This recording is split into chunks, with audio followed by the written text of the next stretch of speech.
I'm taking loan 15,000 only 3 years ago. Yes, মানে আশা সমিতি থেকে লোন নেওয়ার আগে আমি অনেক ট্রাই করেছি, অনেক গভর্নমেন্ট ব্যাংক থেকে, প্রাইভেট ব্যাংক থেকে। This is so difficult.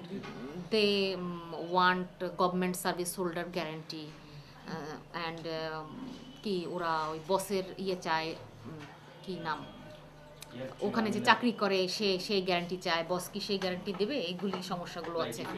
I think per month আমার 3-3,500 টাকার মতো বেড়েছে মান্থলি। আগের টাকাটা তো ধরেন আমার নিজের ইয়ে দিয়ে আমি সিস্টেমটা আমার যেটা ছিল সেটা হলো আমি বিভিন্ন প্রতিষ্ঠান থেকে কাপড় এনে আমি সেলাই করে ওদের জাস্ট মজুরিটা পেতাম। হ্যাঁ হ্যাঁ অবশ্যই। ফার্স্ট টাইম আমি যখন 15,000 টাকা ফার্স্ট লোন নিই তখন আমার কারখানা 6-7 জন কাজ করছিল, এখন প্রায় 18 জনের মতন কাজ করে। এখন আমি আপনাদের টাকাটা নিয়ে আরেকটা যেটা করছি সেটা হলো, যেমন আমি সরাসরি তাঁতিদের সাথে কাজ করছি। এটা একটা গামছা, আমি এই জন্য ইচ্ছা করে আজকে করেছি। আমরা সাধারণত গামছাটা ইউজ করি হলো মুখ মোছার জন্য, কিন্তু এই জিনিসটা দিয়ে আমি শাড়ি তৈরি করছি। যদিও এই ডিজাইনটা আমার তৈরি না, কিন্তু এটা আরও আগে হয়ে আসছে। এটাকে আমিও করছি। হ্যাঁ, আমি তাঁতিদেরকে বলে দিচ্ছি যে আমার এই ডিজাইনটা এখানে দরকার, কিংবা এই যে এই শাড়িটার এই মাঝখানে দরকার ডিজাইনটা। হ্যাঁ, এটা পুরোটাই কিন্তু গামছা। এই যে এই স্টাইলটা আমি মানে করছি।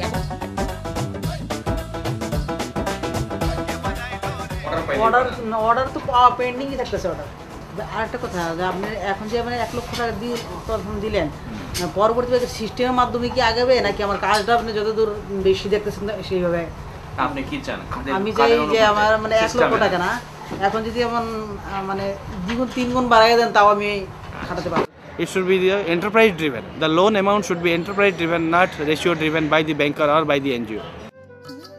While it is good for the major donor agencies to declare microfinance as an important strategic method in reducing poverty, there is still a disconnect between this assertion and the fact that microfinance constitutes only a small fraction of overall development funding.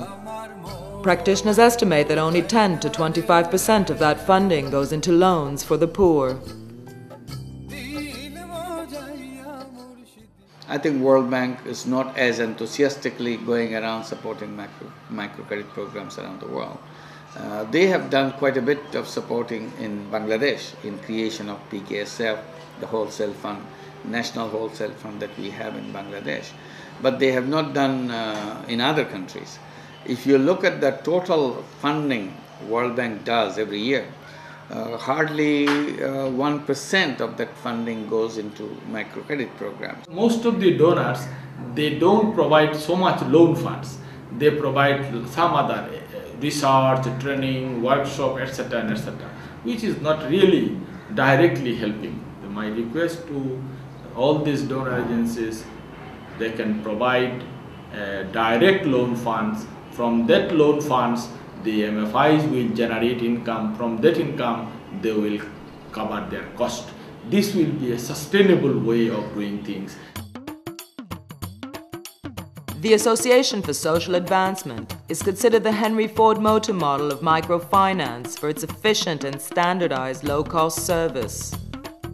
ASA today has 3.5 million members and covers over 54,000 villages. It sets its interest rate between 10 to 15% flat and has a recovery rate of 99.88%. In 1991, ASA shed all its other programs to focus and specialize in microfinance. Selected for its international technical support, its model was copied in Yemen, Nigeria, as well as the Philippines. We always encourage our people, not only our clients, our staff also, to say something, to give us feedback about our existing policy and procedure, and then we incorporate. If it is like common and we felt that is needed, then we change immediately. So that's how we maintain our dynamism and expanding very rapidly. By 2006, we have planned to reach 5 million clients. It will be maybe the largest MFI in the world. The urbanization of the country is characterized by an overwhelming concentration of the population in the metropolitan areas, especially in the capital, Dhaka. According to a recent UN data sheet, the Dhaka metropolis, currently the 22nd largest urban agglomeration in the world, will be the 5th largest with a population of over 19 million by 2015. From a large town of 330,000 in 1951, it is now a megacity of over 9 million. There are an estimated 200,000 street children in Dhaka alone. Padikep reaches out to 12,000, of which 2,000 have joined microcredit schemes. We have our special program for the street children, microfinance services program for the street children. It is a very innovative program, and we got award from the consultative group for the poor. We also support children on their needs like recreation, like education, like hygiene and other things. We also provide services from here and 3 other centers. How many children are you reaching? Around say 1,200 children. Only in Dhaka? Only in Dhaka city, yes. We start with our baseline survey. We try to determine how much the level of right of awareness is through all the activities of say workshops, the folk songs and the dramas. We try to make the children and the slum women aware of their rights.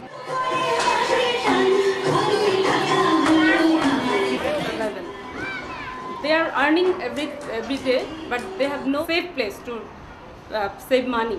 Legislation doesn't work for survival. When your main concern is survival, I need to eat something, I need to sleep, I need to wear cloth. In the whole Bangladesh, there are 450,000 street children according to GOP estimates.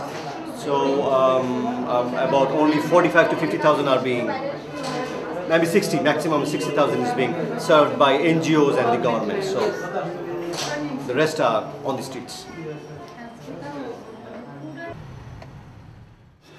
When Grameen borrower buys a telephone, a mobile telephone, we provide her a card which has important telephone numbers.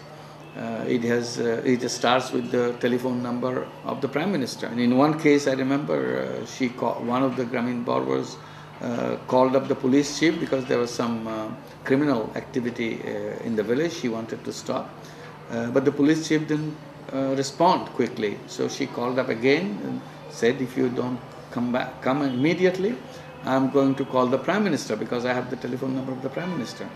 And the police chief came because he realized that yes, this crazy woman can call the Prime Minister and make trouble for him.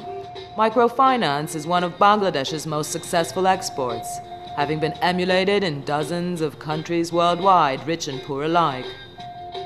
The recent summit in Chile prolonged the campaign to 2015 and vowed to meet 175 million beneficiaries by then. Working towards a democratization of credit is a pressing challenge for the future. If more people are to reap the competitive advantage which access to credit imparts.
Goodbye.